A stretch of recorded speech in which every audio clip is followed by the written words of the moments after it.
this sort of correspondence. The input to gas can therefore C0 depends critically and subtly on microtopography of the surface, chemistry of the surface,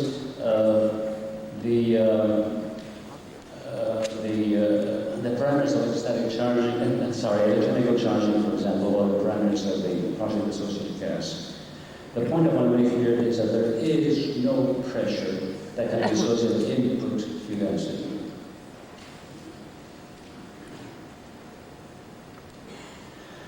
Now, I come to the perhaps the most important problem for us at the present time.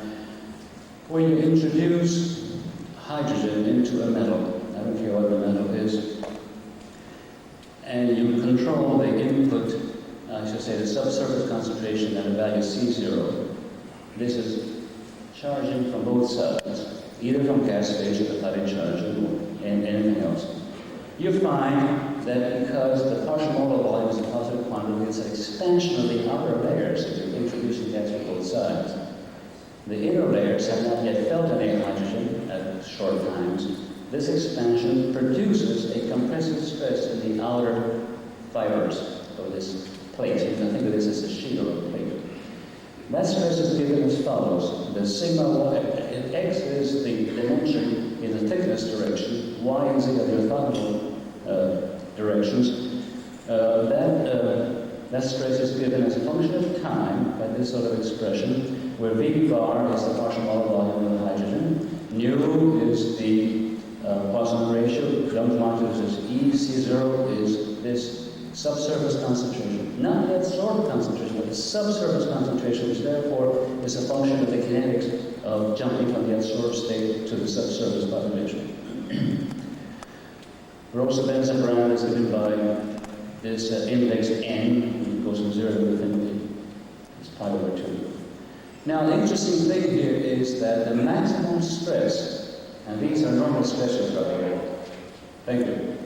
The maximum stress is given by this expression, and it occurs immediately as C0 is established. So, at the first instant of diffusion, we have maximum stress. And I'll show you some graphs a little later.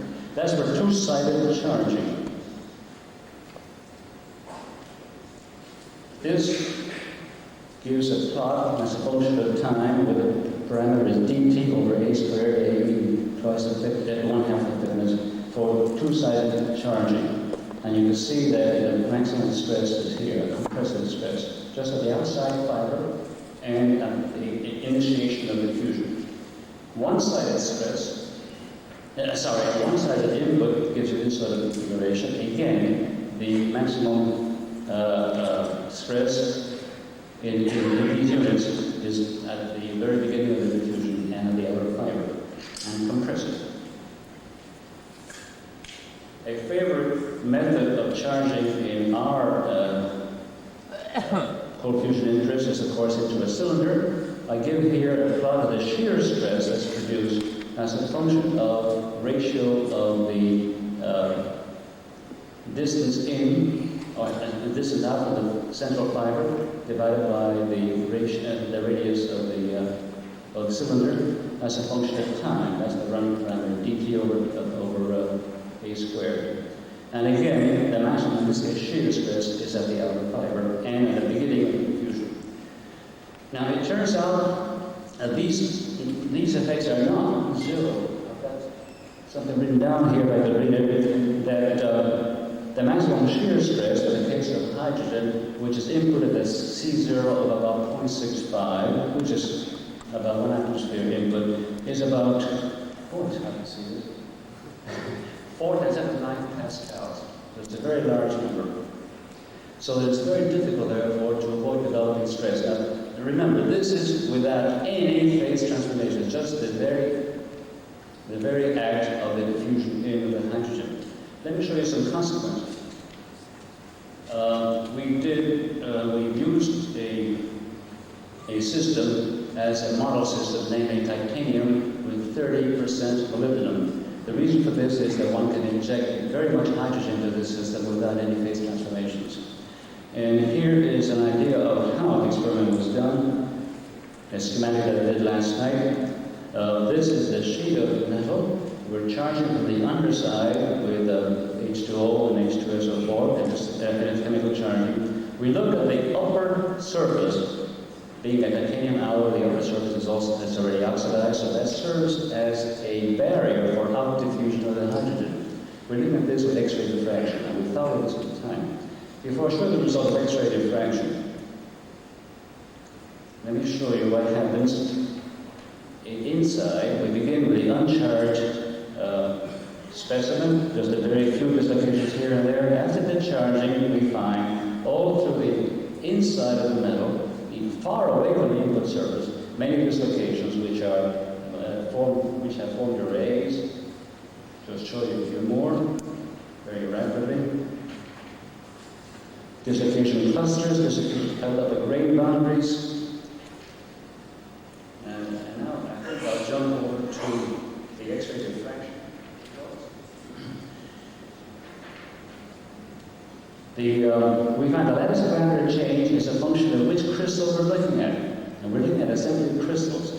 This is a polycrystalline specimen, therefore the grains of the subcrystals are arranged in more or less random, some kind of texture, presumably. We find the lattice parameter as a function of time is a function of which crystal we're looking at.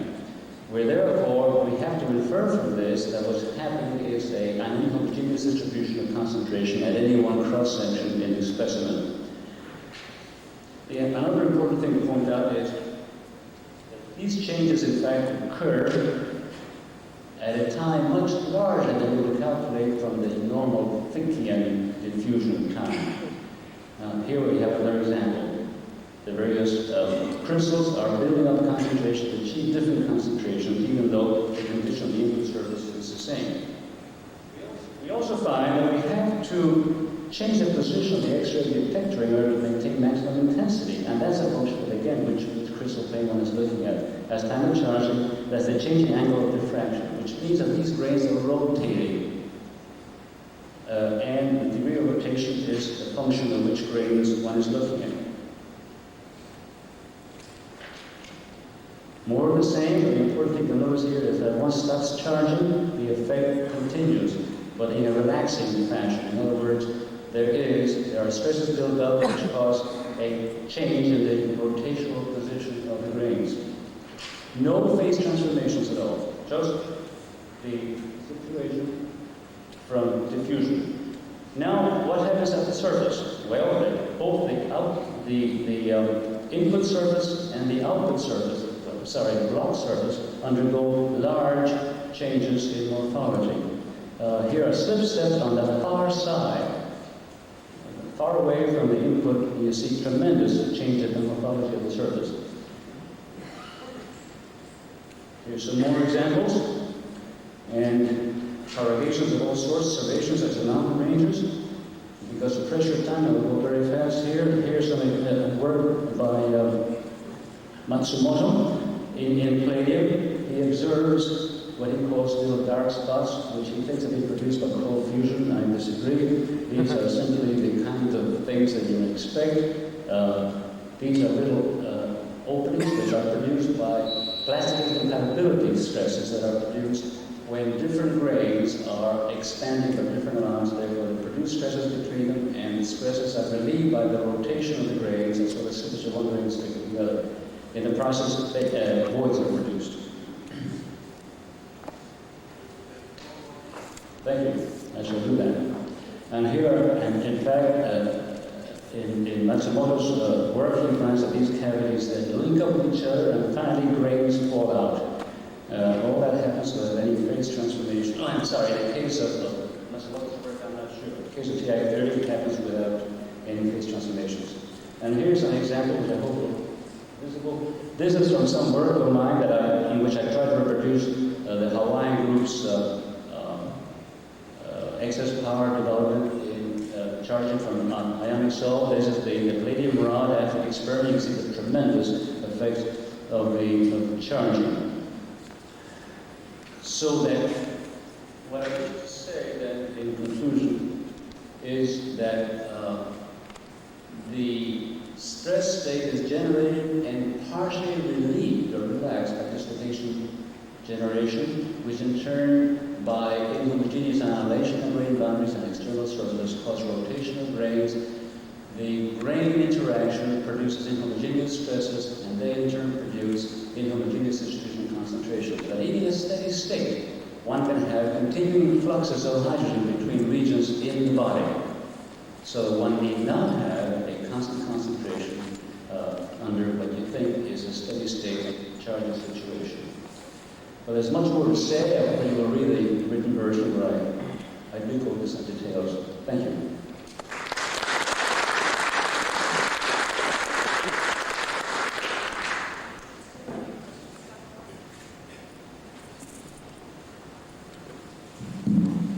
It was perhaps a little bit fast for me. Very interesting. I got the impression there was one very important thing that you said, which when you were talking about fugacity. Now, in March 1989, Dr. Fleischmann and Pond said the fundamental reason for believing in the existence of cold fusion was that fugacity was 10 to the 26 atmospheres, and this would push the deuterium together and cause cold fusion.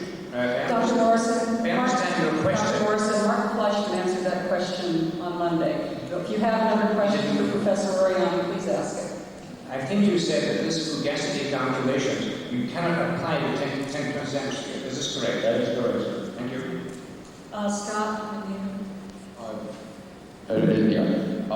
You mentioned that the activation should be calculated using Fermi-Dirac statistics, but of course with deuterium it probably shouldn't, right? No, the thermodynamic distribution, I said, concentration relationship with activity has to be calculated along those lines, yes.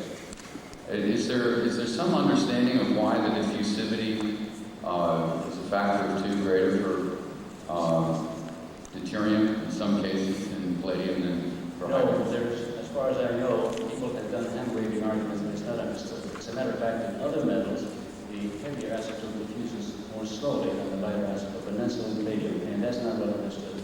And at different temperatures, the opposite occurs even in palladium.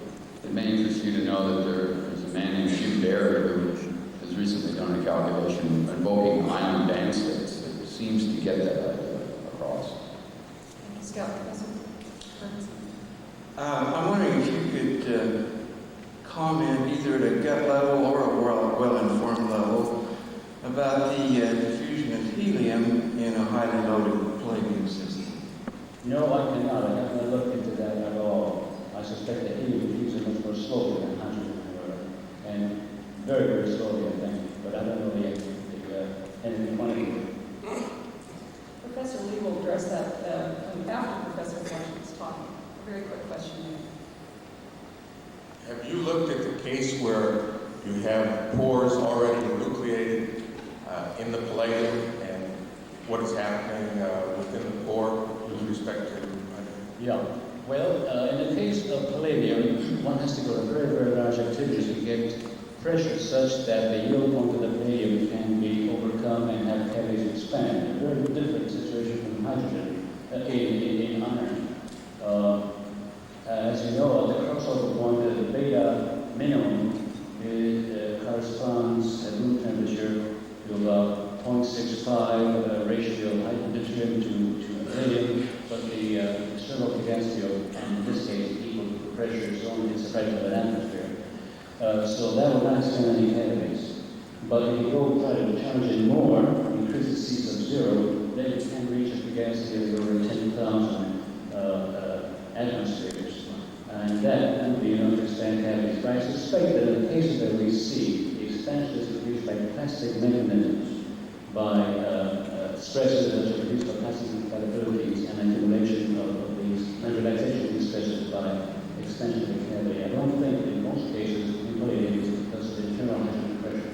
In principle, it's possible, but I think it has some very cases too. We're to the point of one-sentence questions, so we'll take Professor Raver and Dr. King. Great question. How did you photograph the dislocations? By TEM after sectioning. Okay. So there's a question, a removal question, but I won't go into that. Second quick question is, our comment, is that the evidence is that the diffusivity of deuterium in palladium is altered by the optical phonon spectra. That that is now pretty well established. It's the cause of the isotope effect in the superconductivity, but also in the diffusion. That's a function of temperature. The mechanism of diffusion in hydrogen palladium is a function of temperature. I go into that in my paper, written paper, but not now. But That was my comment. Was only for low term. And last question, Graham. Do you think a single crystal work would help resolve some problems? I've noticed that there's a difference in what is measured for the H over PD ratio measured by volumetric and resistivity means. I think single crystal work might clarify some of these issues. I think it would, provided that you work very hard to prevent dislocations. As I pointed out in my talk, you have to be much lower in input pressure for the gasity than 1 atmosphere, no matter what technique. Otherwise, you will be generating dislocations, and they in turn will destroy the perfection of the so-called single crystal. You will no longer have, you will develop a mosaic structure or worse. So if you do this extremely slow, even better, go up and around the critical temperature composition so that you never cross a phase boundary. And this, by the way, emphasizes something I should have said, namely that alpha and beta phases are not separate phases. There's one phase only. There is no change systemically. You can go continuously from so-called alpha to so-called beta phase without any change. It's a miscibility gap. So only in those conditions will I expect single crystal to be this important information. Borean is a quick.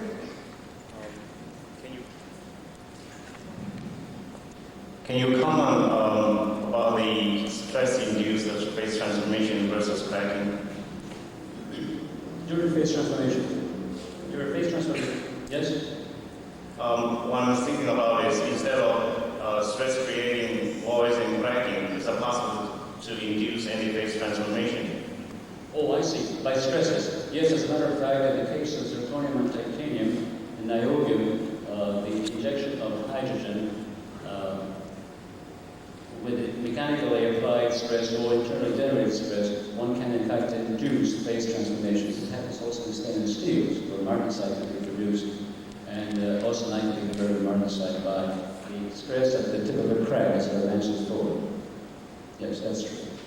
I should have also emphasized that I kept things simple because the stress is generated only by diffusion. If you have also phase changes, say from the so-called alpha to so-called beta phase insulating, you have additional stresses and therefore additional dissipation generation, which persists even in warming up to a higher temperature. So there are stable dissipation networks out there, generally. Let's thank Professor Orion.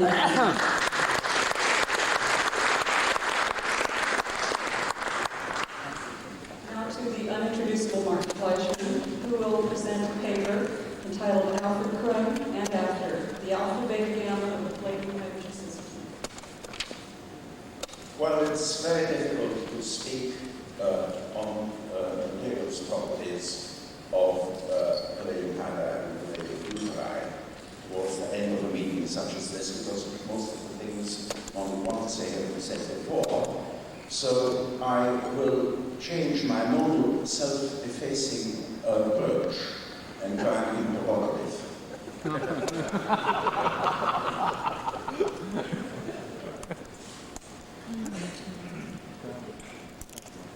Well, if you think about the investigations of the PDH-PDD system,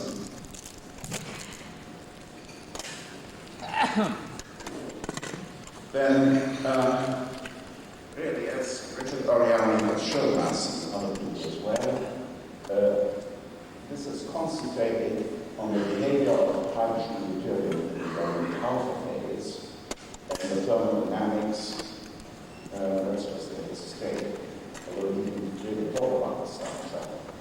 The thermodynamics and the structure of the beta phase. Now, there is let's just get this. Let's take this a little bit later. And of course, the question we have got to ask ourselves is the behavior of the alpha phase understood? And if the behavior of the alpha phase is understood, then we come to the next point, and we have to ask ourselves, is the behavior of the beta phase understood?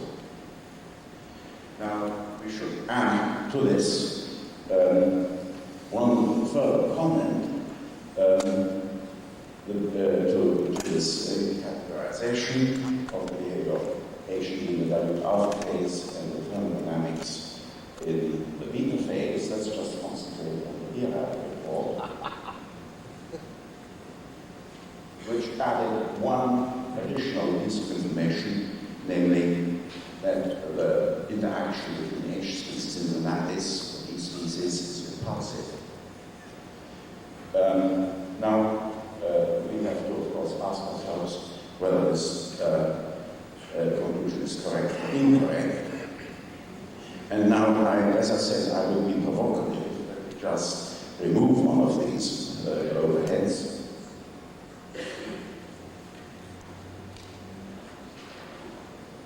And try to reorganize it without losing it.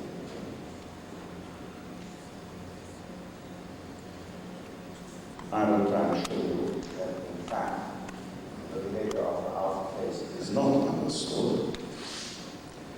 But of course, that may still mean that the behavior of the beta phase is understood.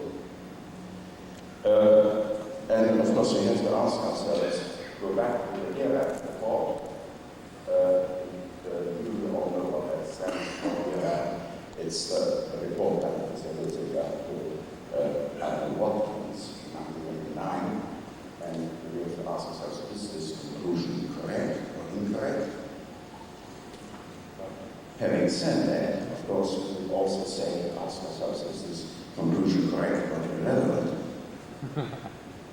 Now, we might ask ourselves, we can have two attitudes to science, I believe. We can, and many people have talked to us on the different meetings to say, and including, of course, the ERA report, and said that there's nothing in the behavior of known studies of radiohydrogen material, perhaps also from trickle systems, which gives us any reason to believe that there might be such a phenomenon of cold fusion. You might say, well, that's the reason why we should draw a line on the whole subject.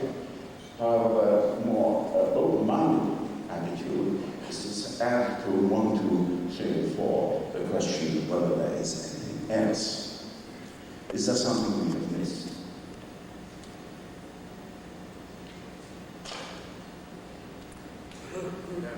How many minutes have I had already? Fantastic. Well, one of the title of this contribution is Alfred Köhn, something like Alfred Köhn, not Cohen, but it's Alfred Köhn after Alpha Beta Gamma of the palladium hydrogen system. The reason we gave that title is because the work of Alfred Köhn, which you can just see start off from the top there, was published in the Zeitschrift für Elektrochemie, the first paper in 1928. Here's the title, Nachweis von Protonen in Methan, was the single, one, probably the major fact by Stan Pons, and I started this investigation. Well, let's just ask ourselves, what did Alfred Köhn actually do? Well, he had a very simple experiment. He had a zigzag palladium wire and deposited hydrogen, because Köhn wasn't known at that time, at the apex of the zigzag, and then applied an electric field down the wire, and he found that if this here is the solid line is the diffusion, the velocity of diffusion, because what he did, this is a very clever experiment, he took this structure out and put it into xylene or toluene and applied an electric field and took the structure out of the toluene and xylene and measured the time of appearance of a change in the potential, put a reference electrode against the zigzags, so he timed the appearance of the diffusion migration wave at the different points of the zigzag. And what he found was that the hydrogen appeared more quickly on the side going towards which was negatively polarized, and more slowly on the sides which were positively polarized. And if at a certain point you reversed the polarity, then the behavior was indeed reversed.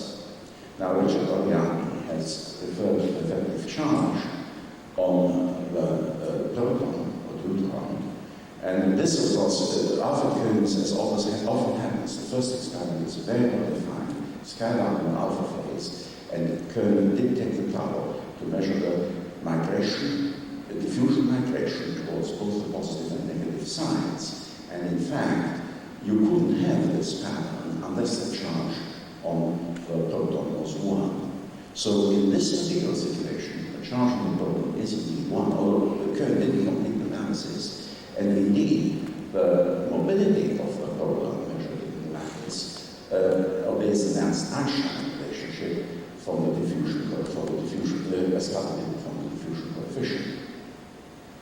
Now that is very important. Why is it so important? Well, let's just do a little bit of boring algebra. We really have to formulate the flux now in terms of the diffusive flux and the migration flux, and then if we take the divergence of this, then just a one-dimensional system. Then if you apply a constant field, we get this simple equation. Now, of course, as chemists and physicists, we have a billion of situations where the diffusive flux, the diffusion coefficients give the mobility, and we have the normal behavior of physics and chemistry. But we can certainly arrange conditions in structures such as this, such that the migration term is bigger than the diffusion term, in which case we get the behavior dominated by first of the wave equation, and of course the corollary of this is that we have the Nernst-Einstein relationship. So we can certainly induce in this system the motion of waves. So let me return to my lecture on the opening day and say this is the simplest situation where we can get wave effects induced by, in this case, by electric fields, but we could induce them in other ways. I've had no takers on the question of the connection of this subject to structure breaking energy needs. So I'll just provoke you once more. Well, why is it was this so important to us? Well, I showed this overhead on the first day because you can do a Gedanken experiment in which you insert deuterons at one end of the wire and drive them to the other end. Now, I think we are gradually now seeing the appearance of papers where people try to induce very high fields in systems. Our target was, in fact, 10 kiloelectron volts, because our objective was to induce a changing potential energy of the deuteron of the order of 10 keV. Of course, this is not a change in the kinetic energy of 10 keV, but it's a change in the potential energy of 10 keV, and we thought this might somehow then express itself via the potential energy in the nuclear processes in the lattice. I'll make a general point here, incidentally, that we are somewhat confused in the natural sciences about whether systems are driven by kinetic or potential energy. This is a general question which really has to be addressed towards or what the relationship is, has to be addressed at the end of this century. Well, we can ask what happened to Köhn's generic observation. I think it would be fair to say it was rubbish, or since we're in the United States, it was trash. Now, let's just see what happened and why this observation was to do a little bit of history, science history. Here is a splendid book by Smills, Gases and Metals, and Köhn's experiment was not mentioned. Very after Köhn's experiments. Then there is another generic book by Barra, Diffusion into Solids, published in this really summarizes the situation at the beginning of the war. And here it wasn't mentioned again either. Now, I do commend you these two books. There's a reason why I put this up, because if you want to know why Stanley and I do certain things in our experiments, you read those two books and you might twig. However, for the time being, let's go on. Here is a book after the war, and it's not mentioned. In fact, migration isn't mentioned in the book at all. Kittel, a Bible, is not mentioned, but Kittel does mention the early measurements using magnetic resonance, which show much the same thing. Now we come to Fred Lewis, another excellent book written in a sort of interregnum before the subject became overlaid with a huge mass of irrelevant theory. And Fred Lewis mentions it with reservations. Now let's just ask ourselves, why did Fred really mention it at this stage? The reason is, of course, because the great Carl Wagner had got hold of this topic, and what Carl Wagner did was to pass a current through an insulated section of palladium and measure the transport of hydrogen through palladium, and amongst other systems. Other people have understood. Now, I don't believe this experiment. Whereas Alfred König was rubbish, undeservedly. I think this experiment is full of ambiguities, not the least of which is that you can, of course, confine hydrogen to the palladium section of escapes, so you never quite know what the diffusive or magnetization flux really is. However, it was Carl Wagner, let's take our hands off him metaphorically. And Fred Lewis, of course, had to mention it. But he mentioned it with reservations. It appears right at the end of his book, and I could read you the quote. I think I'll do that in just 1 second. Because first, let's just go on and see what happened to it. Arthur and Soul, in the Bible for us all, the experiment is mentioned, but I believe it's misinterpreted. I don't know whether Louis Schlappach has mentioned it or not, because I've only looked at one volume of Louis Schlappach's book. I confess I haven't read those of them. But let's just return to the Lehrer report, and we find that it's again disappeared from view.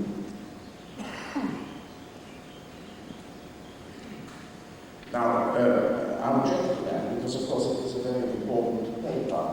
And just to paraphrase what Fred Lewis saying, let's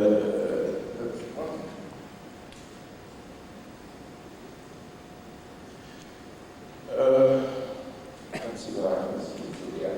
What Fred Lewis said was that, I can quote, it's very short, at present, in general, incomplete knowledge of the reason for the expansion of the lattice, that may not be true now, and of the form in which hydrogen is absorbed. Hinders the application of an analysis. Well, I'm reading it. I'm sorry, I'm reading it. I can't see, I'm half blind. This is what he said, at present in general, incomplete knowledge of the reason for the expansion of the lattice and of the form in which the hydrogen is absorbed hinders application of an analysis of the energetics of lattice formation in terms of modified forms of the Born-Haber lattice, such as these attempted by Gill, 1916 this was, in the case of hydrides, for which the balance of evidence suggests that the hydrogen is most likely to be in the form of a negative ion as a first approximation. Now that statement, of course, is wrong because we normally use a Born-Haber cycle to learn about an energy term which we don't know. So let's just ask ourselves, which energy term are we trying to learn about here? I think I have to move this up and down. Well, the energy term we are interested in, of course, is what binds the proton or deuteron in the lattice. And we can do a Born-Haber cycle, and we can dissociate it into two hydrogen atoms. You can ionize the two hydrogen atoms. We get two protons and two electrons of infinity. And we can then return the two electrons to the lattice, to the family level, or wherever, and then we put the protons back in. And remember that we have basically an unscreened charge. It is a dilute system with a proton. So we have this proton sitting in an extremely deep energy well of the order of 12 eV per proton. Now, if we think in general what that means, we can say, well, that's okay. We put the proton on a neutron and a very deep energy well. However, if we put a system in such a heating energy well, it will of course be tightly bound. It will be so tightly bound it can't move. But the problem is it moves very fast. This is the conundrum. This is one of the central conundrum. This is why I believe, personally, that the alpha phase is not understood. And the point is, of course, that the only way, there's only one way in which we can solve that particular conundrum. And that is to say that the proton is not it's not a proton in an isolated lattice time, but in fact it's part of a macroscopic quantum system. You must have a large quantum system so that you can excite the proton anharmonically to a point where it becomes highly mobile. This was very important to us. It's very important to Giuliano Camperata, and that is why we communicate. And indeed, one of the papers, of course, often on the years I've studied this subject, and the bottom line of one of the papers, I forgot to tell you that the separation factor, which is referred to here for hydrogen deuterium, is a very useful statistical mechanical probe of the system. Because those results which we got are so difficult to reconcile with everything else, we seem to specialize in that, it's also ignored. Now, the bottom line of our paper was that the variation of the separation factor with potential cannot be adequately explained in terms of simple quantities of localized oscillators. I wish I also had the presence of mind to say, and Julia really referred to this in his talk, I wish I had the presence of mind to say, nor can we understand the discharge of the neutron or proton onto the lattice in terms of such localized models. They're very fashionable in science at the end of the century, but of course they're wrong. So let me come to some experiments. Electrodiffusion, of course. If we want to learn something about the behavior of the system, we must study the behavior we're actually interested in, not some idealization. Electrodiffusion. Now we study this in a variety of ways and do a variety of experiments. Let me just show you one which I will discuss today. A simple version. This is a sort of schematic area of what we do. Again, it's made for European overhead projectors, not American ones, so they don't fit on. If you take a palladium wire, we can have a polarizing circuit up here and pass a current into this wire. And the exposed cell should be sufficiently large so that we can have a sufficiently large current, cathodic current into this wire, so that we can induce both diffusion and migration. However, I will almost exclusively, on this occasion, talk about diffusion. And then we can drive this diffusion wave through the insulated section, and we can measure remove all the arriving protons and neutrons at the top face with a second polarizing survey. So we measure the diffusive transient. And we can also, of course, measure the insertion and the removal. The electrochemical version of Carl Barnes' experiment is really much more versatile than, of course, Carl Barnes' experiment itself. So what do we predict? I think I'll show you why, indeed, we are only looking at the diffusional component. The reason is because it's so complicated in its own right. Well, what we predict is that the diffusion transient will have this decay. That's a simple solution of the diffusion equation. And if we apply a field to the system, then depending on the applied field, we will get a sharpening arm of the diffusive wave. That is natural.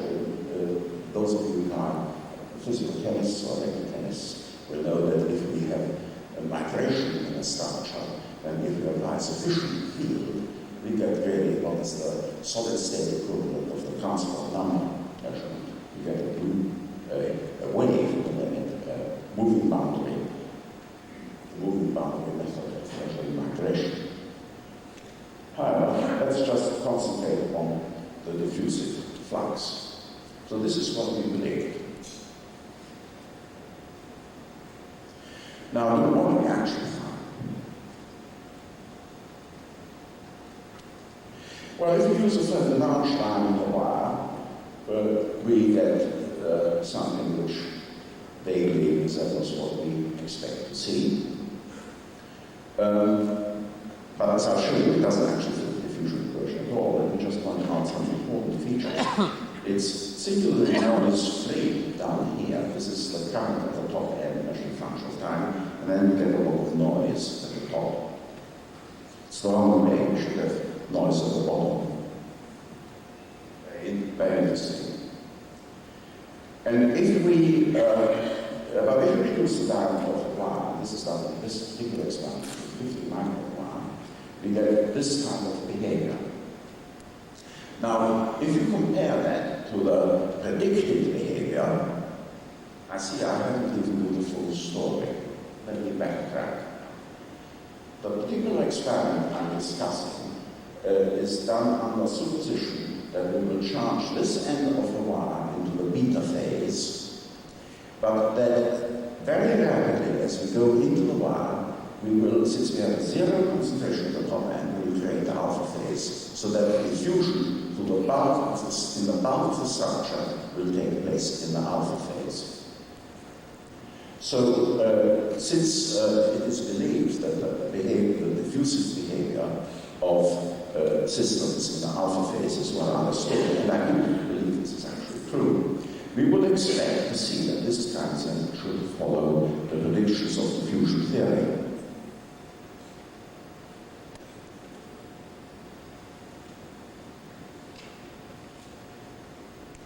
This is in real time, and this is in reduced variable time. But I think it's fun to start with superpose these two graphs, because I think you can see in a very general way, this is quite wrong. It doesn't fit that.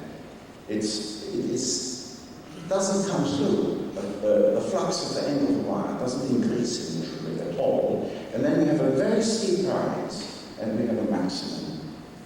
A big power winding maximum.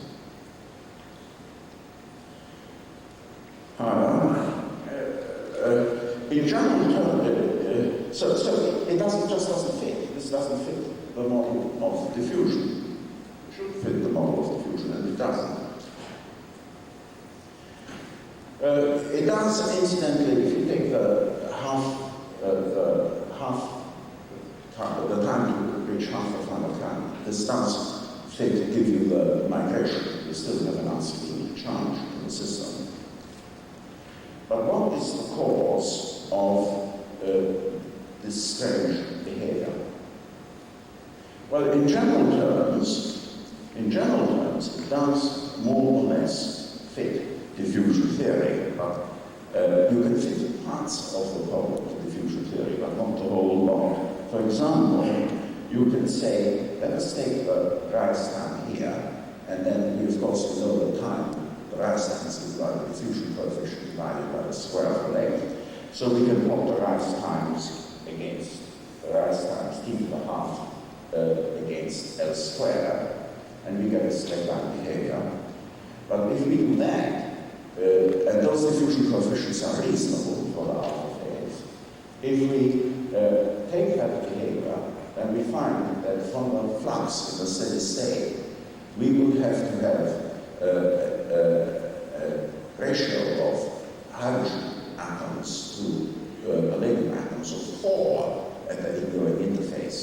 So, although it sort of fits, it doesn't actually really fit at all.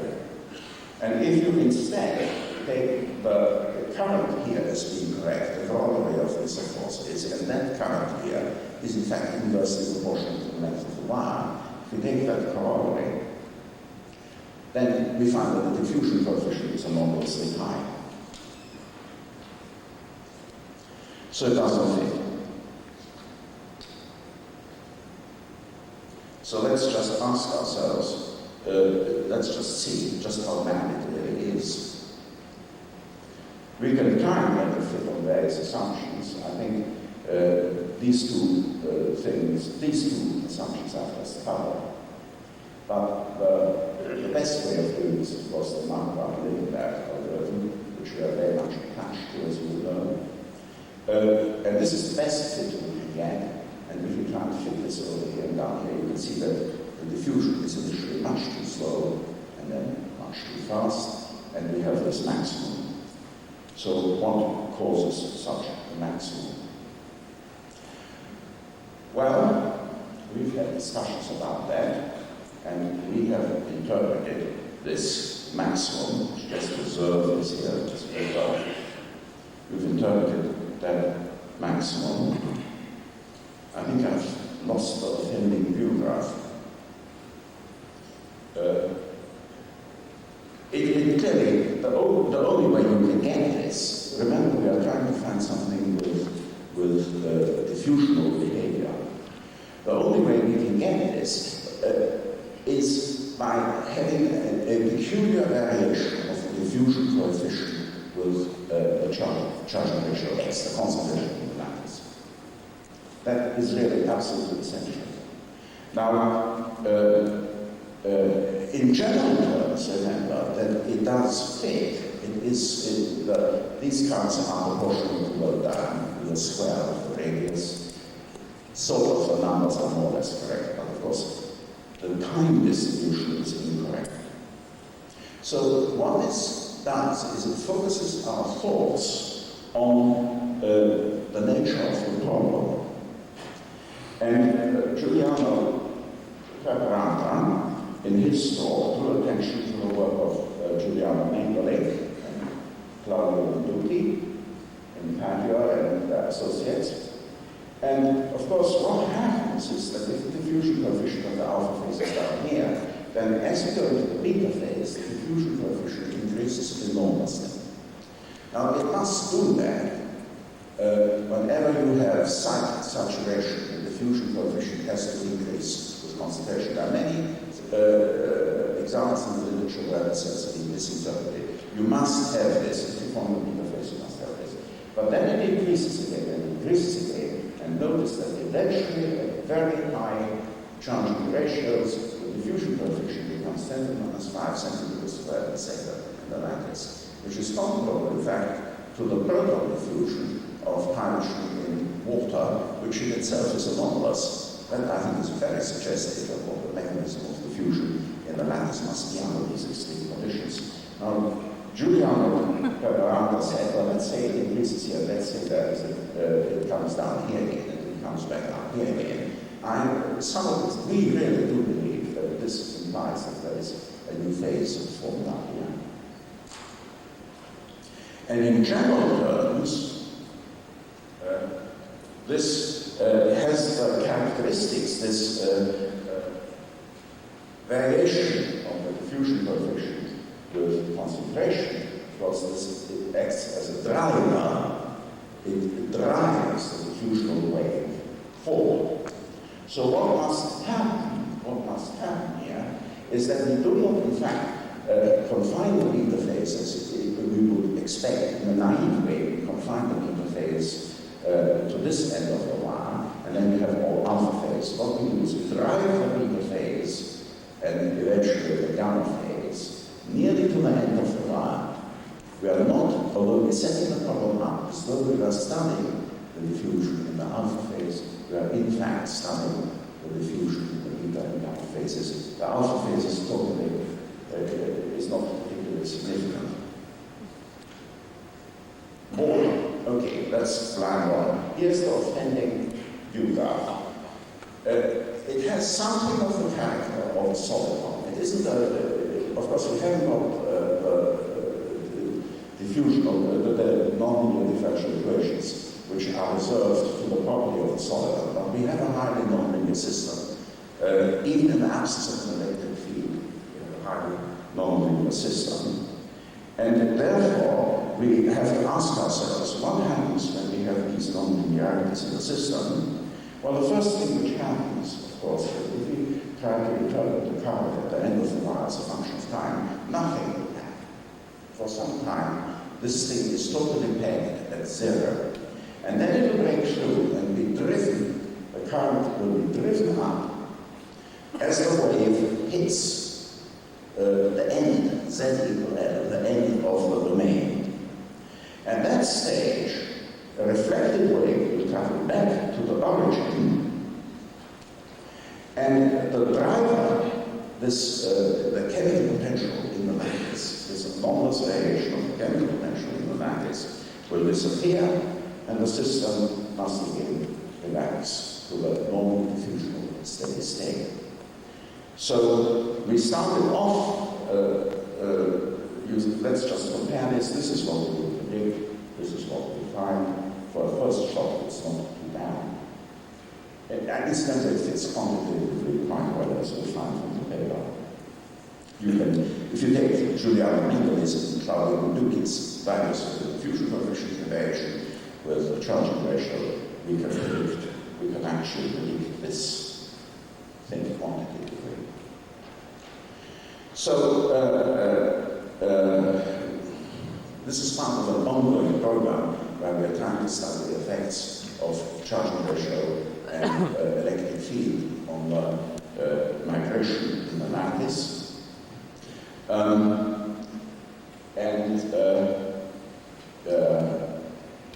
We're studying other effects as well, which I won't talk about today. You know that people are studying the generation of tritium in these structures.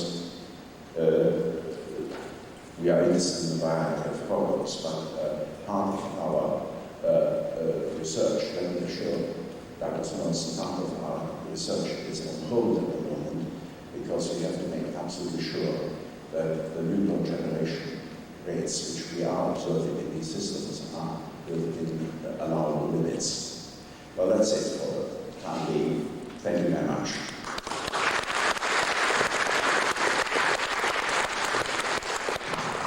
I'll exercise the first question.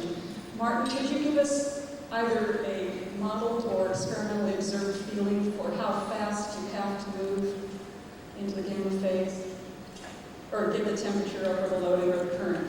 Well, this is done at random, or 20 degrees centigrade actually, this experiment. So this system is loaded by this propagation of this wave in the structure. Because what is interesting for the fusion story is that you can get a propagation of a fast wave if you set it up correctly over a distance of the order of half a centimeter per centimeter. And your favorite trigger would be? Just blasting the end of the wire. I don't have to explain it to you, Deborah, do I? How do you blast the end of the wire? Scott, first question. I certainly do agree with you, as you know, that you can't treat the hydrogen in a classical way and get a meaningful understanding of the diffusivity. I agree with you entirely about that. There is something that you said at the beginning that does contradict known results from local density theory. That is, modern electron structure calculations do show that the hydrogen electrons do go into the solid and are not dissociated from them. They do bind effectively. It's well known from photo emission experiments too. There are split off hydrogenic states that are several eV below the continuum D states. So it agrees with the modern electronic structure calculations. It's known quite well, and it also does agree with the experiments. This is not to say that in the interfacial region, This is not to say that in the interfacial region there are funny things going on. And it's not to say that I agree with you, the diffusivity is very high. Scott, let me say this. I have confined my attention here to the thermodynamic limit. Right. I'm quite sure that if you do the scattering experiment, you can find hydrogenic states somewhere in the lattice. They're not. Yes, about the thermodynamic limit of the... You must be very careful not to interpret the thermodynamic limit in terms of the scattering experiment. This is something which is kept in the literature. Energy band states are continuum states. They are the basis of conductivity in solids. They are used by solid-state physicists all the time. That's fine, Scott, but the thermodynamic limit for the proton in the lattice is that which you get from the thermodynamic measurement. Yes, that is true, and there are ways of accounting for these things, assuming real quantum mechanics for the protons, not treating them classically, not as waves going through, but as real ion band states, and there's evidence of that. Dr. Morrison. If I understand correctly, you're saying that roughly the diffusion theory is right, but in detail it is incorrect, and that the deuteron nuclei are much more highly mobile than one would predict by the simple theory. No, I'm not quite saying that, Douglas. I'm saying that, broadly speaking, you get a correct picture, and the majority of experiments which are done on this system, like the Carl Rifle experiments, are rather broad brush picture. So it does look usually as though it fits the theory better than it actually does. What this does, it distributes the normal method of measurement, distributes the diffusivity, the diffusion, the variation of the diffusion coefficient in time, and you get more or less a fit. But if you look really carefully, you see you do not get a fit. And then all I'm covering today is to say that you do have wave propagations in the system. And at the end, you said you can make a quantitative calculation of that. Now, yes. I have a very simple calculation. Normally, the diffusion wave is something like 1 millimeter per hour in palladium. You need a velocity of something like 10 to the minus 5 the velocity of light to cause fusion. 10 to the minus 5 velocity of light is something like 1 million millimeters per second, not per hour. So there's a difference of 1 billion between the velocity you need for fusion and the first approximation. And can you, in your quantitative calculation, recover this factor of 1 billion? Well, this is not the calculation which we have done. The calculation which we have done is to try to account for the propagation of a diffusional wave in the lattice. But what you are referring to is a totally different question, which is that if you had a putative fusion process in an extended quantum system, then how would that energy distribute itself in space? Now, you are really dragging in something which I think is the Einstein-Podolsky-Rosen paradox, if you follow your line of argument. But I'm very happy to talk about that on another occasion. But that's not the subject of my talk today. Let's move on. Another question on Martin's left. Keith Johnson, MIT. I just wanted to point out, Martin and I have discussed this, but to the audience, that our large-scale quantum chemistry calculations at high loading are consistent with the fact that, with the premise that the gamma phase is really the important phase, but moreover, that the bonds formed between deuterium in tetrahedral sites act as rapid or promote rapid pathways for diffusion through the lattice. And so many of the things that he's been saying make perfect sense from the point of view of ab initio quantum chemistry calculations. Just one point, since we stopped our discussion, I absolutely agree with you that the Raman spectroscopic measurements are very significant. Martin, in front on the right.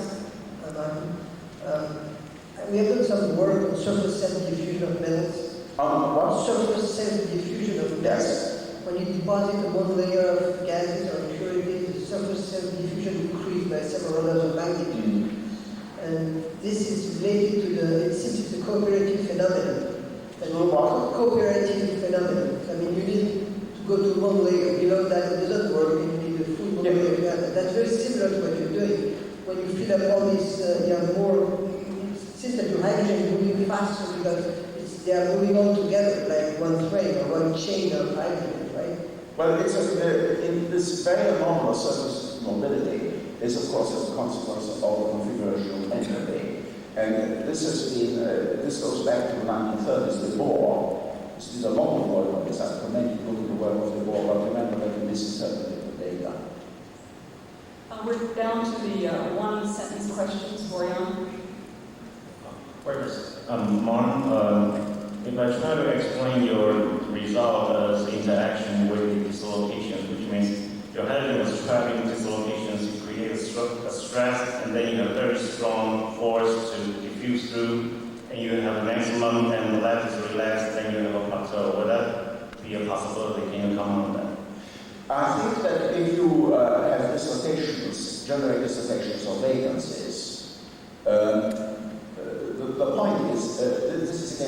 also semantics, you have to generate an enormous density of dislocations or vacancies. I know there's some people interpret the behavior at extreme loading as the generation, like Foucault of an extreme high density of vacancies, which could trap the system. Now, okay, you can trap it, but you can't then break through. If you want a traffic argument, you've trapped it. You still have to say, I've trapped it and now let it go. So this seems to me a little false, quite frankly. It may be true, but I don't think it's a good argument on which to start investigation. A quick question, Professor Weber. 2 points. With respect to the thermodynamic argument, you ignored the possibility of negative ions of hydrogen for well-known existing space, free space. So you must include that possibility of H minus in your Born-Haber cycle. So in which part? You only compare the possibility of photon version in your Born-Haber cycle. Well, yes, because it is a proton. I mean, the whole point of the whole point of the talk is to show you. You can go back to the work of Cohen, and if you can try and find an H minus ion in there, then good luck to you. But I don't think you will. It's a proton. I'm sorry about that, but it is a proton. And it is with a charge of 1. Joe, let's let Dr. Guzzi ask the final question. Did you try to measure the current density ratio to confine deuterium or hydrogen in palladium? The current density ratio of the proton flux but the ratio to maintain hydrogen or deuterium in palladium. You mean to hold it to an equilibrium state? Yeah. No, we haven't done that yet. That is obviously very important because this is one of the, as you will realize, I don't need to tell you that this is the way to induce extreme conditions in a lattice.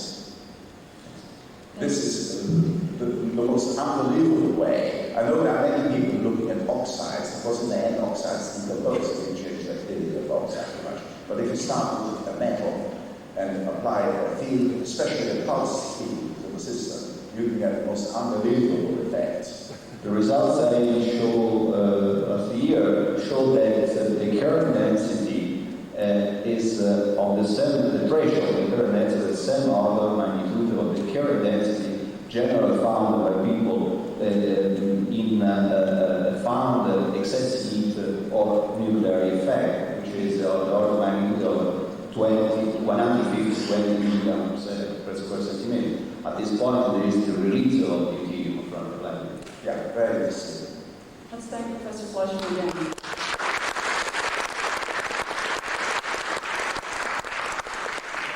Our talk before the break is by Dr. Neil Lee of the Savannah River Technology Center. He will be discussing helium and hydrogen behavior in palladium.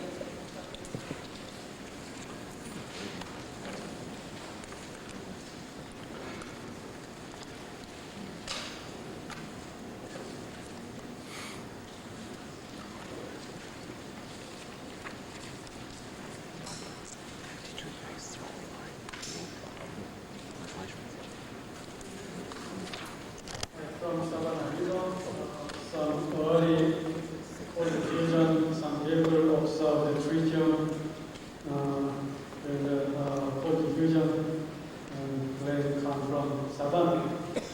Definitely we produce tritium, and recently we built a large facility to process tritium and deuterium. And all based on metal hydride. So the last 10 years or so, we get the lots of data on the metal hydride and interaction with hydrogen and helium. Earlier days, they studied the hydrogen and helium interaction with stainless steel or aluminum, and lots of data available. I'm focusing on the metal hydride, especially the palladium.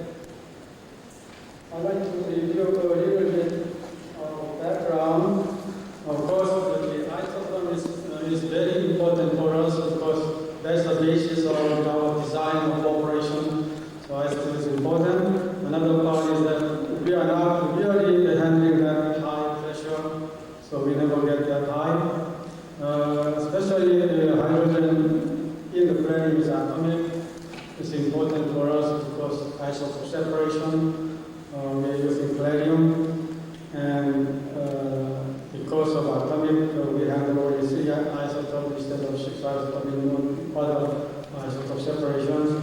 Another part is that we are loading helium into metal by the tritium decay, and that creates lots of problems for us because especially isotopes keep changing. During this helium buildup. And another part is the helium is releasing from very thin layer. We call it palladium on the substrate, very thin layer. So all the helium never built up and all come out.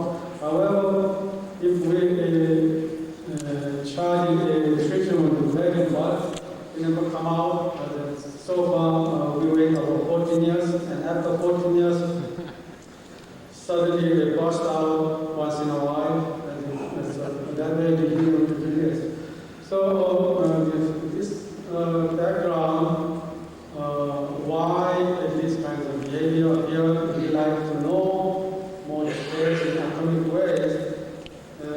Especially, I will show you what happened. This is one metal hydride, and when we charge the tritium and wait for a while and build up helium, then this isotop shift something like this. And one program is that we cannot take out by just the pumping of this much tritium. Of course, we can exchange by deuterium, so we can get all the tritium out, but there's a deep trap keep forming in the solid. So these kinds of create the problem on our material. So we set up some program. One is that we like to develop some calculation method and understand what hydrogen and helium is doing, even qualitatively. And then we like to generate some data, compare it to experiment, and understand what's going on. So in this talk, I like to give you a laid-out method. That's what we choose because it's simple and we can handle the lots of materials in a short period. And also the method is well established. So we adopt this method, and then I will give you some data on the palladium hydride, and the helium in the palladium. And then when helium is in the palladium, what happens to hydrogen? And then briefly review in the small particle. Embedded atom method gives a very good potential surface. And then we use Monte Carlo molecular dynamics and calculate some dynamic qualities. What is the embedded atom method? This originally from density functional theorem and all justify the function energy as a function of density instead of wave function. So this is well justified in the ground state algorithm. And energy is two parts. One is the pair potential within atom in the solid. Another one is the embedding energy. That is, if we look metal as an electron cloud, and if we take one atom, neutral atom from solid into immediate distance, how much energy we lose. That is the energy, and this is a purely function of that location. That's, I think, the important point I'd like to specify. Now, how we get this function? There are two ways. One is the first principal calculation, initial or some of them. Another approach is that we put the experimental data and then adjust the potential surface. And we choose this second method. We put the pair density function at a certain form, and then the function energy, field basic equation of state, and some other elastic constants, and the transformation, all this input energy. And then we fit the energy surface, and density function looks like this. This is the distance from the center of the atom.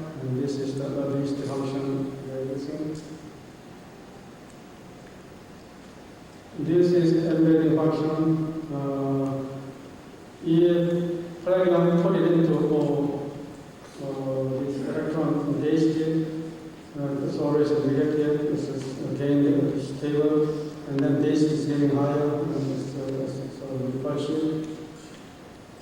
And the payout function is zeros the most potential, and this is a small contribution to the total energy. And if we look at hydrogen in the palladium, hydrogen embedding function, originally people calculate from a J model, fluorine electron, and then put hydrogen into, and then they calculate for spatial calculation. So this, our effective medium in the palladium, and the best field to be like this. And helium is always repulsive. And this point is very important because hydrogen, neutral hydrogen, going into metal, most stable state is the electron day state, not a zero, not a neutral atom, but negative. We earlier mentioned, we talked about whether hydrogen is positive or negative, but most stable state of hydrogen shares a little bit more electron than one around that hydrogen. That's one of this function. And all the atoms are on this behavior like this, except noble gas like helium, argon. It's all repulsion. Helium never going into the metal by force. You always look at electron is the zero. So that also the important point.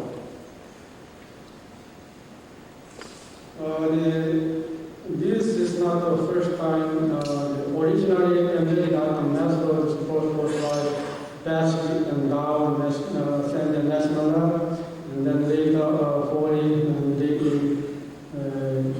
proposed the potential surface, and then Bolton and Rosales also did the same thing, and then we adjust a little better. So if we look at the data. These all the quantities for this previous data, and especially when we look at the melting point, our surface seems better than others. So we think we have good potential surface. Now, once this surface is justified, then we can calculate many other things.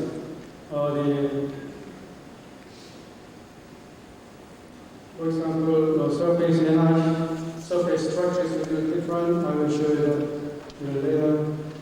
For example, palladium, surface energy, so we calculate one data available for nickel. This is our experimental data, and we have this, and other also.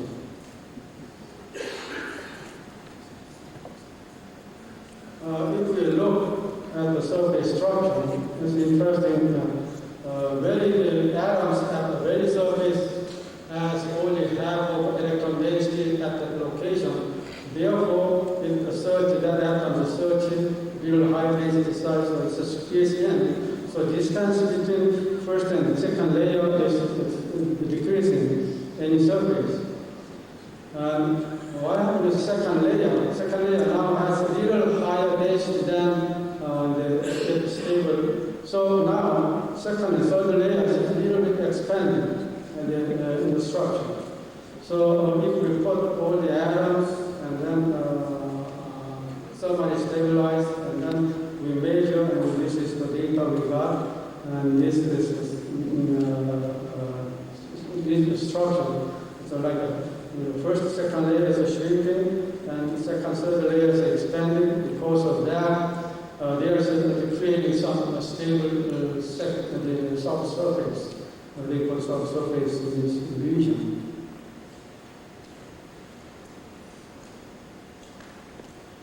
And of course, we get the defect energy and also field boundaries that involve this data can generate. This is the bottom line is the experimental data I compare with the calculated. So we very comfortable with potential for pure metal. And this embedded atom method is very powerful because we don't have to change the palladium function at all when you put hydrogen. The palladium function as it is, and only change is the hydrogen atom. So we will start putting hydrogen helium, and we calculated this calculation, and this is also the value and experimental value. And especially the diffusion of helium is not this was available for experimental value, but we got the higher diffusion value than hydrogen, so we can calculate the efficiency of helium. If we look at the hydrogen surface,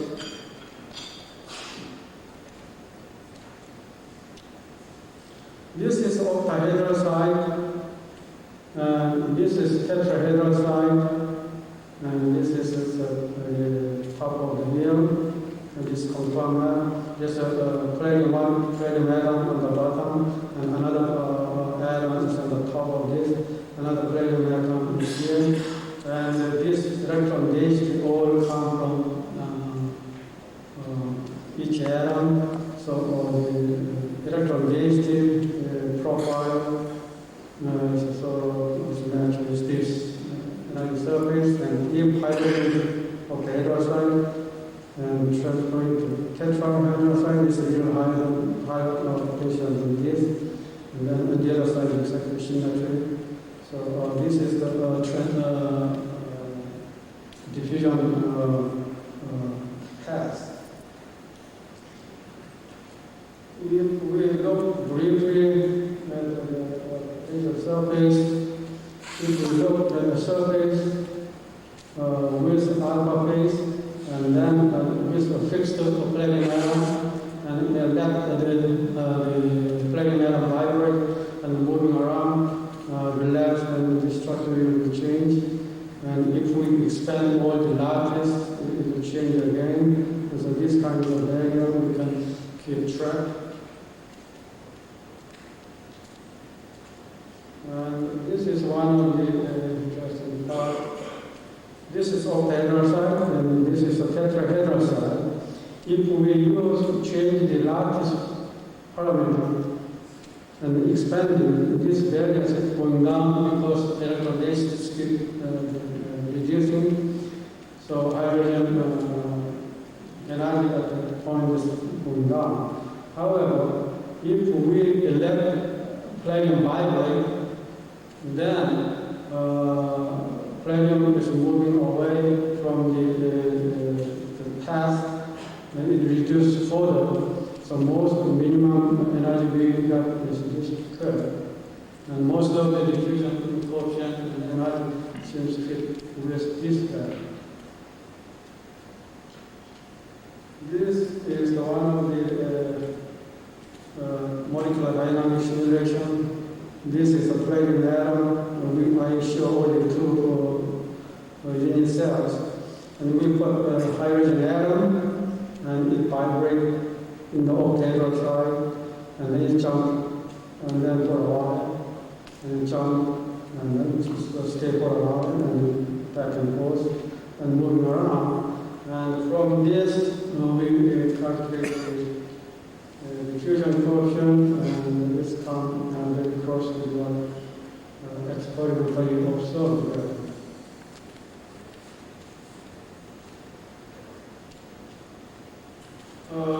Next topic will be the isosome, how to calculate isosome.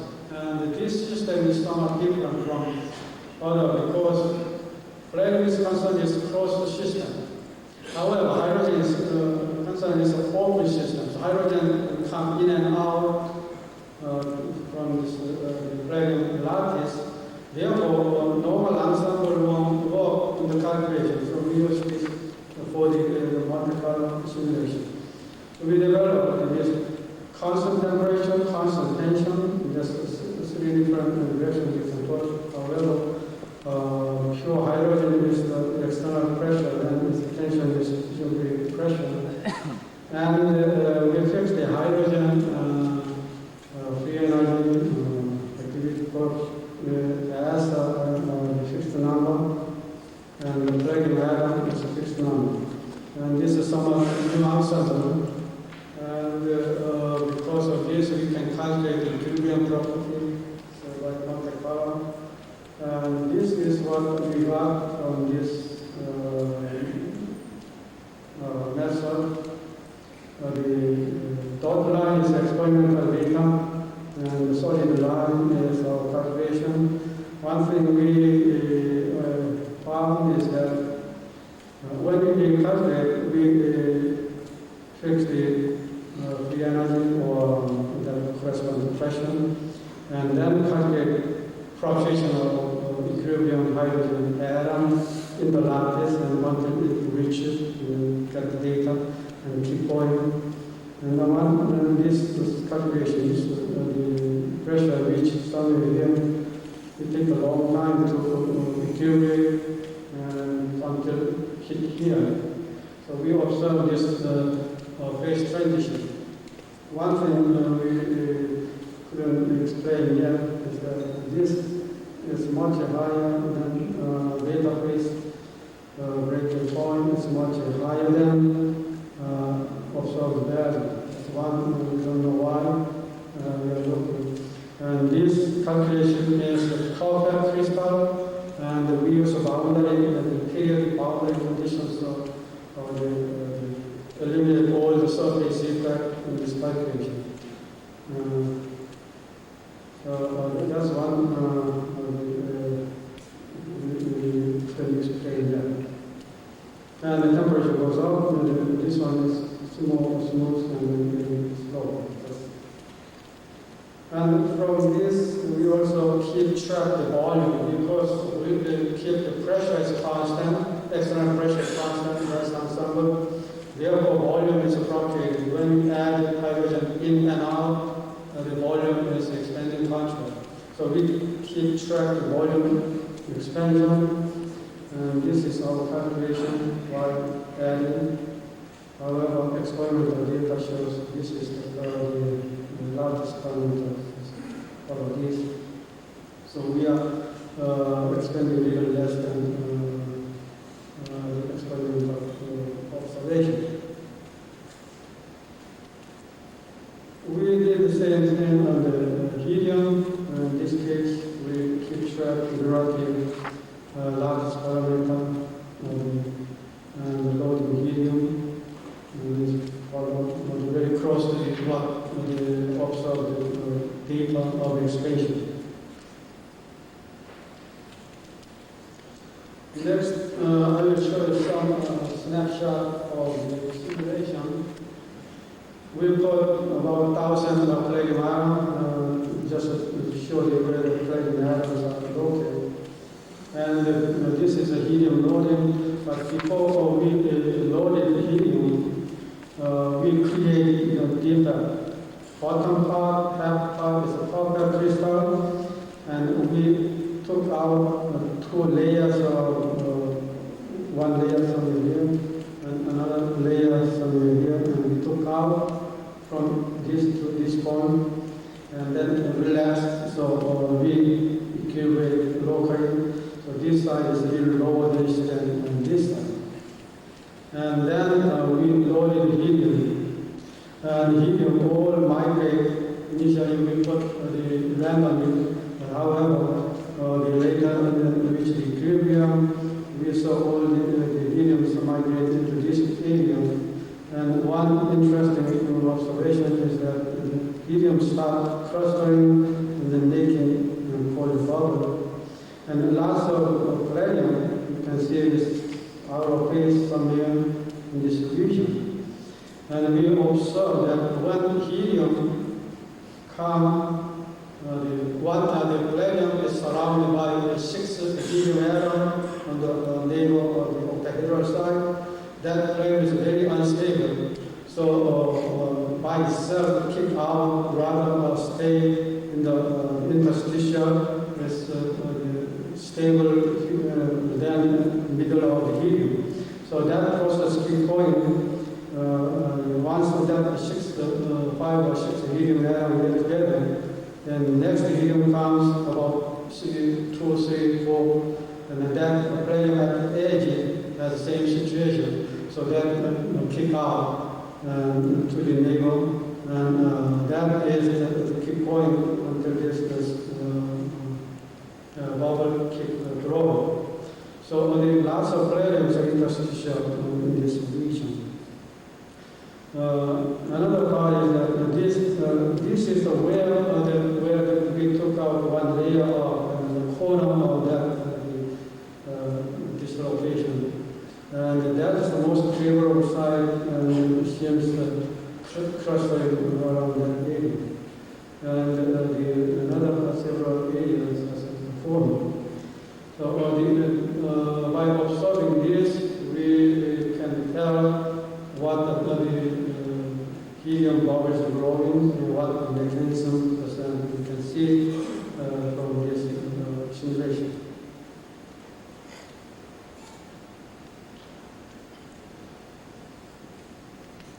And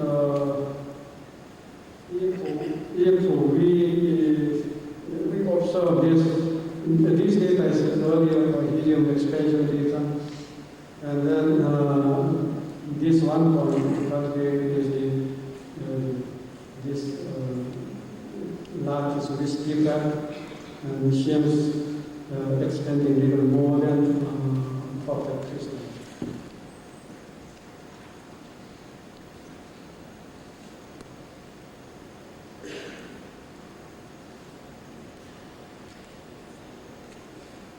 Next, I put the yellow is helium, the red is hydrogen. Now, next question is, if we put hydrogen into this system, where the hydrogen located? That's the first. So we put initially randomly hydrogen, and put hydrogen, and then we observe lots of hydrogens are trapped around this area. It makes sense because the helium came out of the palladium, and the surface of this area, the palladium, is very similar to the surface area, so it has a different structure. And that is the preferred site of hydrogen first. And that hydrogen is lots of hydrogens between helium and the palladium. So we observe this, and that's the random distribution. But we can see average on this side is more than this side, or more room in this area. And we also calculate, still calculations going on, is that if we put this defect with or without helium, and then calculate the isotherm, then how we get that? First, we observe is that this is start moving. That's what similar to what we observed earlier. Just simply without helium, this is the way of creating defect center. One way is that two compact crystal, and then at the boundary we rotate, so make a different boundary layer, and we create several different ways of dislocating and defect center. And most of the data at this point seems moving, and helium is there, then it's feel like it's helium, so it seems less. Another observation is that still we are calculating, so this point may be not quite reach the equilibrium, so we want to simulate further, continue simulation. Well, this seems to go. Definitely this will move in this direction.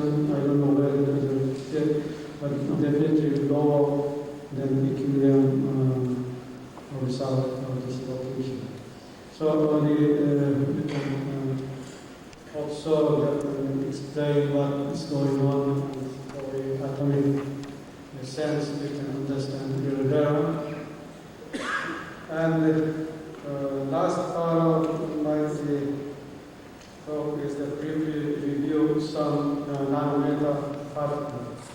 we have put most of the calculations in the perfect crystals, which is periodic boundaries that we took out of the surface ether.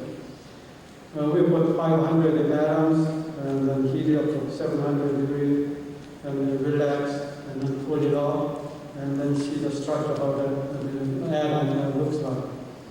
And this is what we saw. Blue is the plane. And this surface looks like a 1, 1. This surface looks like a 1, 0, 0.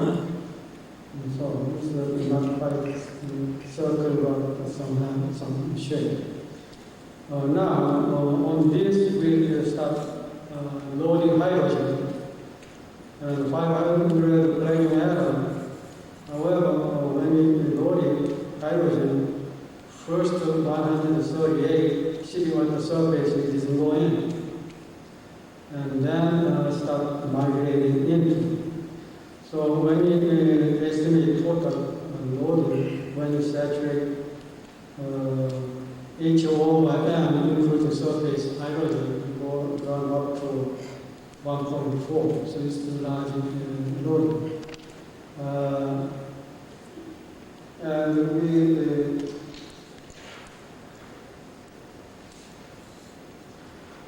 calculate the beta minimum to alpha beta phase change, and I like to compare that with other the bulk plane calculations as earlier I showed you, which is 0.65.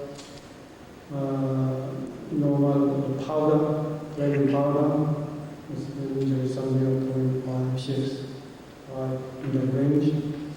And some years ago, Koshine and Stuttgart measured the 8 to 12 nanometer particle, and they observed these regions shrinking to 0.41. And our data on this nanometer 500 particle shows this is shrinking even further to 0.66. So this is the right trend.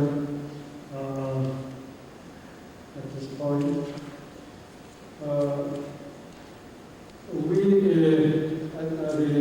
we like to continue this calculation for the other area. For example, alpha phase and the beta phase, we don't know exactly where it's structured.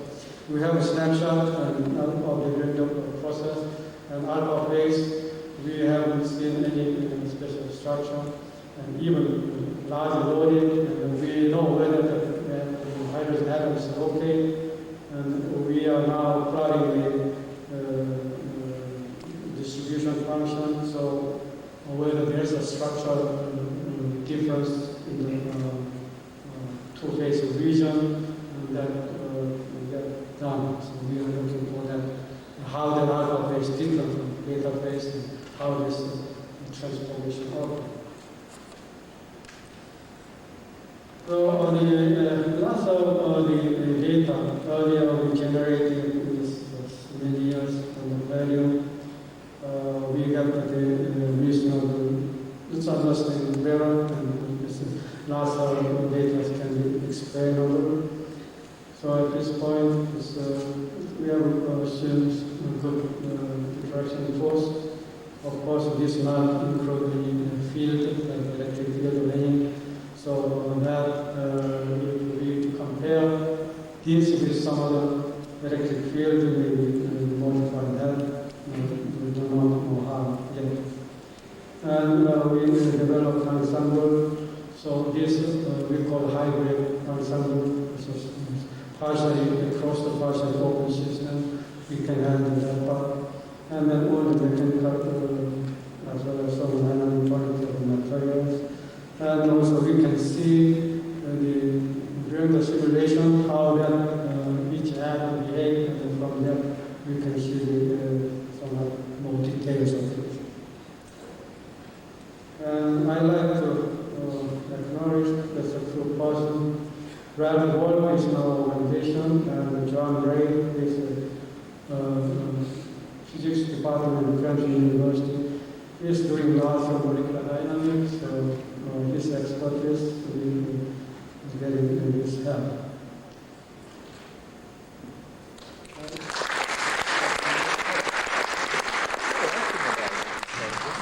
The paper is open for discussion. Dave? When we first noticed that there seemed to be a correlation between heat and those palladium that had been helium bombarded to create the helium bubble, one of the things that was amazing to me is that these helium bubbles, which start off at a few nanometer diameters, were rapidly growing millions of times in volume and becoming spheres of more than a micron in diameter.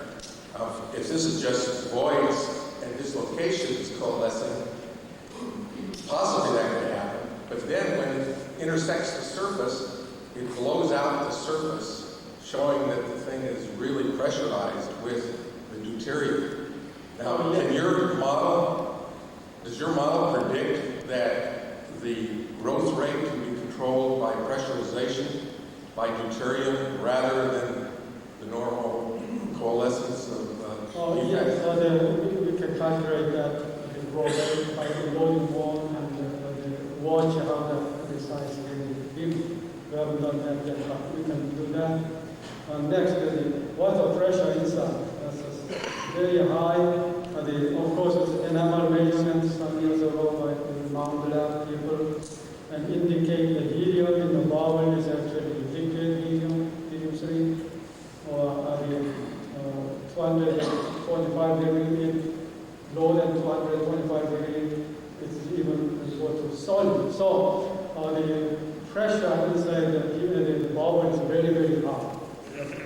Now, second, how this bubble forms near a grain boundary or defect center. Now, this is the grain boundary somewhere connected to the surface. The ability to blow out because high pressure and through that channel, and that channel is keep forming while the bubbles grow. So eventually, the bubble to bubble will keep connected through that channel, and eventually reach the surface, and then it's pop out, and that is normal. So you can model that with your... Scott? There have been a number of approaches, most notably due to Fukai and others associated with modeling, a number of things, starting from the embedded atom, including things like diffusivity. And in many cases they have, I keep bringing this back up, but they have invoked this concept of ion band state, where you treat the hydrogens as being essentially dissociated from their electrons. I have a question. Have you two questions actually. The first question is that it looked like as you got up to high loadings that some of the things that you were doing might not really be extendable, and this is of course the important region. And second has to deal with have you contemplated actually adopting some of these ion band state ideas that would apply to high loading? The embedded atom method fundamentally assume that the use of the wave function, they use NF density. Second, if you calculate that the first principle and the embedded function, yes, and then you may add some of the effect, band theory or something. Yeah, you could. Now, in our case, instead of that, that's a low way, and then so we adopted just semi-empirical approach, and then fit the potential maybe they cannot handle that region. So.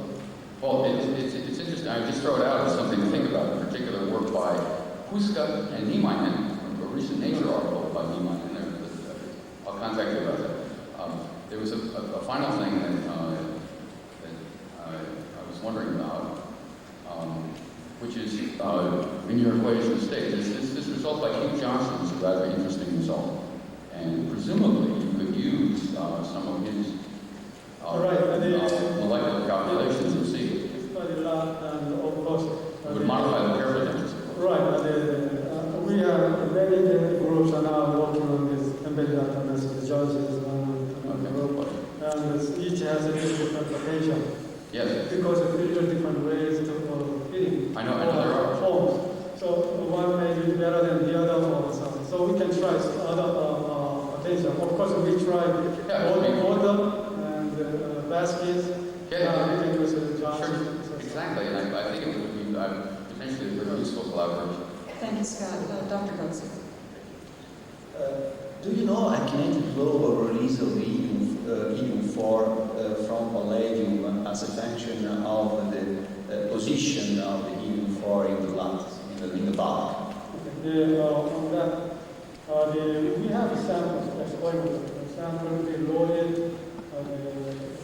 two different ionization loaded powder, so maybe 20 micron powder, and we loaded tritium, fully charged, and waited, and no helium came out until about 14 years or so. Now, after 14 years, once in a while it's bust out, and then stayed for a while and bust out. And so that happened. So during this 14 years, helium has built up the largest more helium came. Now, Finlay, 200 Armstrong, we recorded the chemically on the surface of substrate. That didn't hold the helium at all. All the helium formed by decay, tritium, all comes out. If it's a single crystal and small enough and it's right on the surface, it may not hold. That's what the thin layer may tell. We can simulate that. This is also the slide at the bottom part is almost copper crystal, no helium there, so all moved to the defect center. So the EF surface area, single crystal, small enough, all the helium will be out. Now, if it's big enough, then they trap in the defect center inside the solid, may not connect to the outside yet, and it will stay there until it reaches the channel to the defect grain boundary and then reach the surface. So in your experience, can you quantify a release after 120 hours of helium-4 as deep is in the helium-4 in palladium as an orbital magnitude? Yes, this is simulation we haven't done large stuff. It's only 500 kilometers.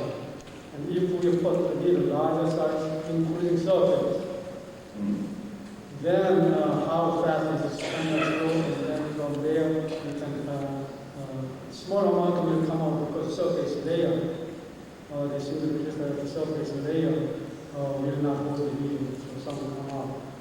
Inside the grain will hold and how fast, and that they have to increase the size of our simulation. That is we are now working, especially this is computation time. We are now into our one-sentence question mode on the upper left. Dr. Lee. Yes, you Dr. Lee. It's good to see Westinghouse is finally doing some good. You mentioned electric fields. You're also probably under periodic boundary conditions, but can you modify your model to include electric fields with high PD ratio to see if heat can be generated? You're modeling heat of solution, are you not? Okay. Can you put those all together and answer the question whether there is life after death? Thank you. That's a very tough question. How to modify the electric field and the potential. That's a lot easy. That's a problem. And one last question, Mark. Dr. Lee, do you have any experimental experience with treating palladium in vacuum as melting it, vacuum melting to refine it, and then checking it for helium content after it is vacuum refined? How much helium is in it? Yes, we cannot take out the tritium, one is a deep trap, one is a helium spin. So only we exchange tritium with deuterium, so we can recover all the tritium part. Helium spin is stay in, so we melt, and the melting point will take out all the helium out. So we can measure the exact how much we get. So you can clean all the helium out with that? Right, after melt. Okay. Let's thank Dr. Lee again. We will resume at 10:40, which is our scheduled time, and that gives us about a 22-minute break.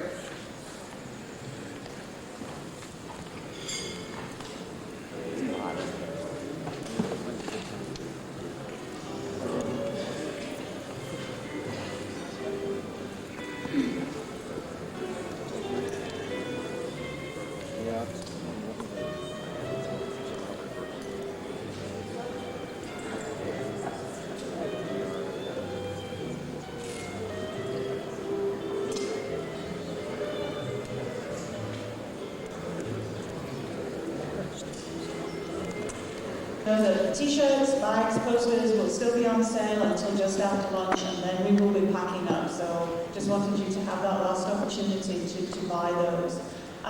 Also, we do have a luncheon again today, and that's in the Sunset Terrace, which is where we were yesterday. And lastly, if anyone is interested in renting a car, if you have a couple of extra days here, if you're the lucky ones that are tagging on a couple of days vacation, you do want to rent a car, please remember that EPRI did set up a contract with Hertz Rental Car, and if you need a number to call, just drop by the registration desk and I'll let you have that information. Thank you. Spontaneously erupting out of this appreciative audience for what you have done to organize this meeting, came this little token of their appreciation for what you performed, and if you can carry that home, it would be a nice thing to add to your luggage, but we do appreciate what you've done, and I wanted you to have this token, small token of our appreciation.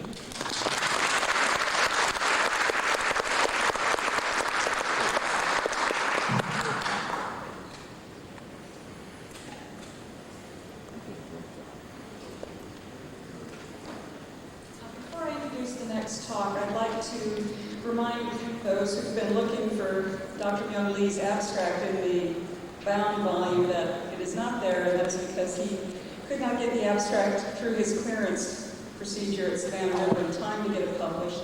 He does have a few spare copies with him. If you care to contact him directly, he can give you one or send you one after the conference.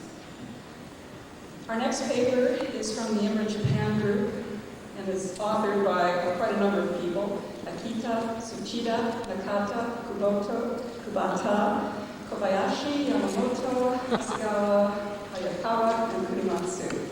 The paper will be presented by Ms. Akiko Kubato, and the title is Electrolytic Hydrogen Deuterium Absorption into Palladium, Palladium Rhodium, and Palladium Silver Alloys in Fuel Cell Type Closed Cells.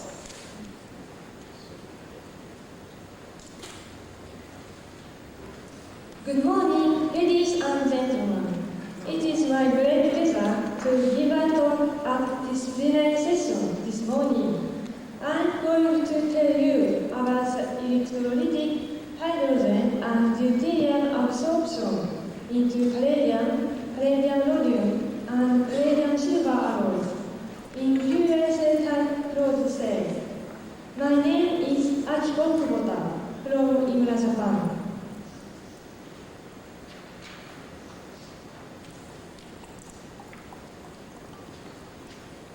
Recently, it has been recognized that the excess heat generation depends on deuterium-rhodium ratio D over PD. This figure shows dependence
contents of my talk this morning.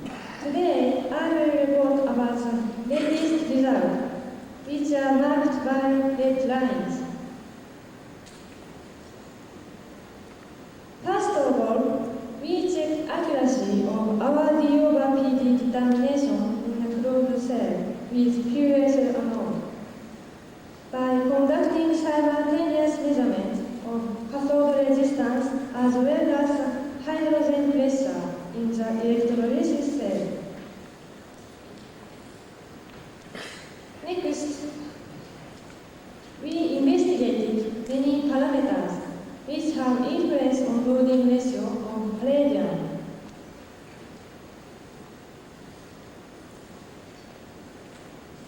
Firstly, we investigated the effect of alpha metal cations. Secondly, we investigated H over PD in alkaline solution, free from alpha metal cations, tetramethyl ammonium hydroxide.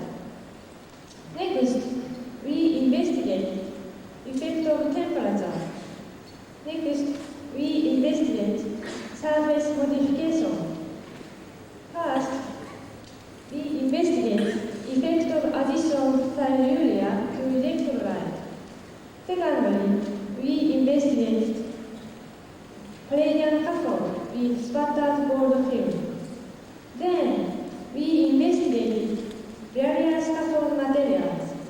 1. Palladium rhodium alloys. 2. Palladium silver alloys. 3. Palladium silver composites.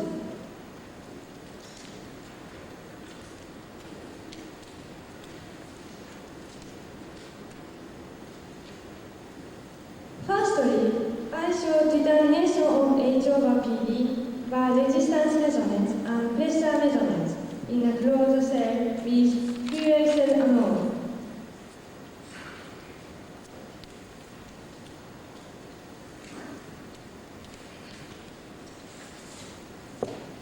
This figure shows the closed cell. The electrolysis was conducted in a fuel cell type closed cell under galvanostatic conditions between 0 and 1 amperes per square centimeter. This is a cathode. This is a fuel cell anode. A plasma electrode in the same solution acted as a reference electrode, RHE, to measure hydrogen or deuterium overvoltage as a palladium cathode. The initial pressure of H2 or D2 before the electrolysis was 7 kg per square centimeter. The loading ratio was determined by the two methods. One method is from the pressure decrease during the electrolysis. Another method is from cathode resistance measurements.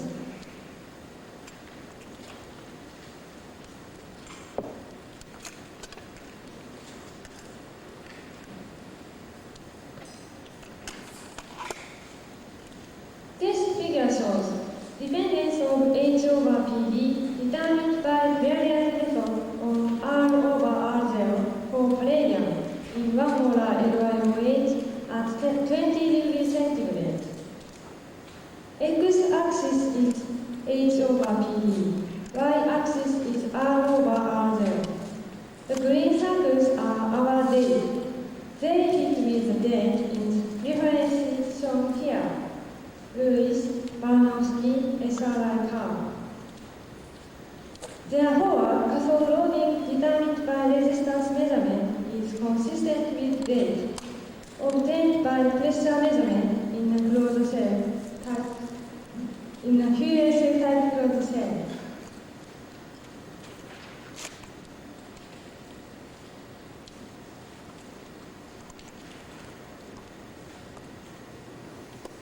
To summarize H over PD and palladium cathode resistance.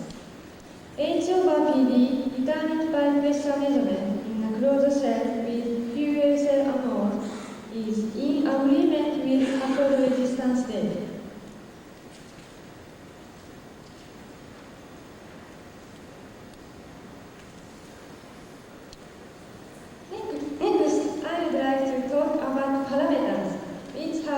influence on loading ratio on palladium.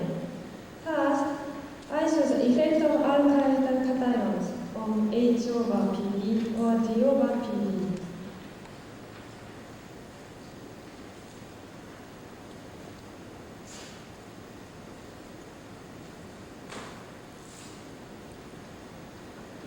This figure shows dependence of H over PD on current density for palladium in various alkaline solutions at 10 degrees centigrade.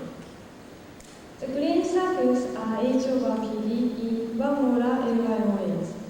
The black triangles are Z in 1 molar NaOH. The open squares are Z in 1 molar KOH. Absorption of hydrogen into palladium are strongly influenced by the kind of alkyl metal cations in the electrolyte. The H over PD for a given current density decreases in the order LiOH, NaOH, KOH. The H over PD is reduced strongly by potassium ions.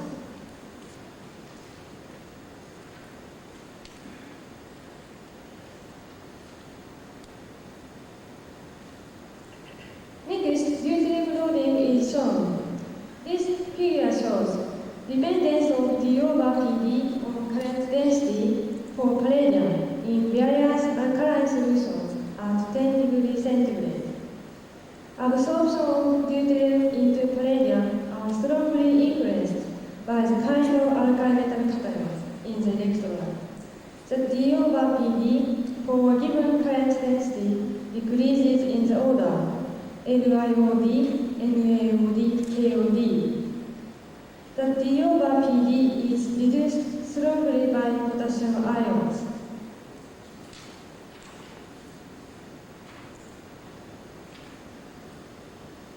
To summarize effect of alkyl metal cations, the D over PD in various alkaline solutions decreases in the order LiOD, NaOD, KOD.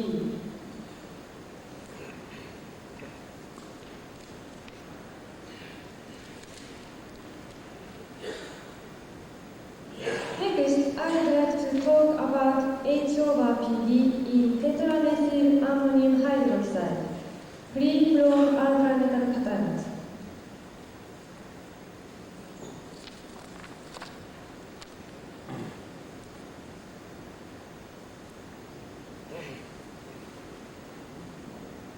This figure shows comparison of H over PD in 1 molar TMLOH and 1 molar LiOH for palladium at 10 degrees centigrade.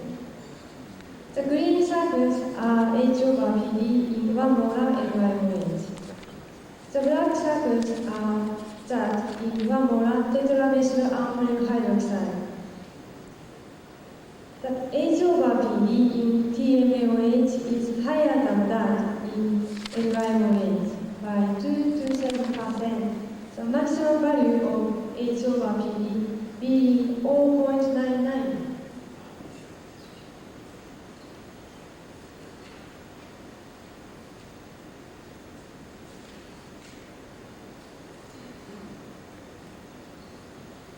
This figure shows dependence of overvoltage on current density for palladium in various electrolytes at 10 degrees centigrade.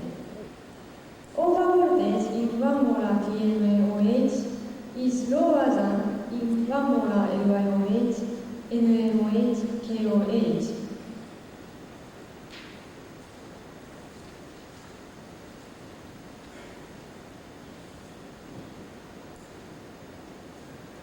Next figure shows comparison of overvoltage dependence on H over PD for palladium in 1 molar TMLOH and LiOH at 10 degrees centigrade. That H over PD for a given overvoltage is higher in 1 molar TMLOH than in 1 molar LiOH.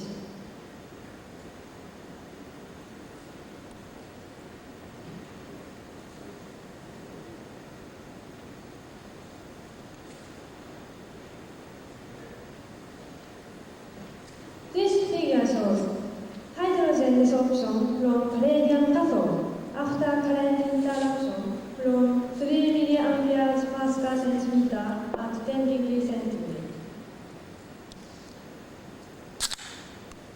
The desorption process in 1 molar LiOH containing telluride, which is a typical catalytic poison, is much slower than that in 1 molar LiOH. However, the desorption process in TMLOH is similar to that in 1 molar LiOH. Therefore, the TMA cation is not working as catalytic poison.